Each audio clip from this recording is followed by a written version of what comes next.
Inilah momen terakhir Sri Meik Malay, wanita yang menjadi satu-satunya penumpang tewas dalam insiden kecelakaan pesawat Sam Air jatuh di Pohuwato.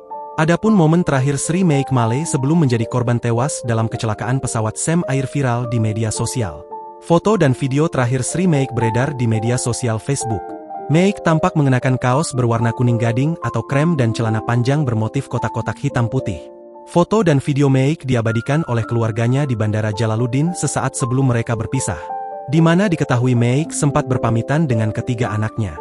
Dalam foto yang beredar, ada kecocokan jenis celana yang dikenakan Sri dengan sosok jasad wanita yang tergeletak dekat TKP. Diketahui wanita berusia 30 tahun ini meninggalkan 3 anak. Anak-anaknya tinggal di Kelurahan Tamalate, Kecamatan Kota Timur, Gorontalo.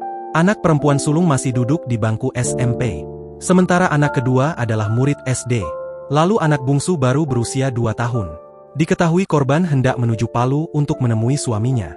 Dia mau pergi ke Palu untuk menemui suaminya karena mereka akan ada kegiatan yang harus dilakukan bersama. Jelas Anton, paman korban. Sebelumnya, pesawat Sam Air jatuh di area Bandara Bumi Panua Pohuwato setelah sesaat berangkat dari Bandara Jalaluddin Gorontalo, Minggu, 20 Oktober 2024. Kecelakaan pesawat Sam Air tersebut menewaskan 3 kru dan 1 penumpang. Mereka adalah Kapten M. Saifurubi A, pilot, M. Arthur Vico G, kopilot, Budi Janto, engineer, dan Sri Meik Malay, penumpang. Pesawat Sam Air berkapasitas 19 penumpang ini mengalami gangguan sesaat sebelum mendarat di Bandara Panua Pohuwato. Adapun kondisi pesawat hancur, di mana sayapnya terpisah dari badan. Pesawat ini ditemukan di kawasan tambak warga Randangan, atau 500 meter dari Bandara Panua. Download Tribun X sekarang, menghadirkan lokal menjadi Indonesia.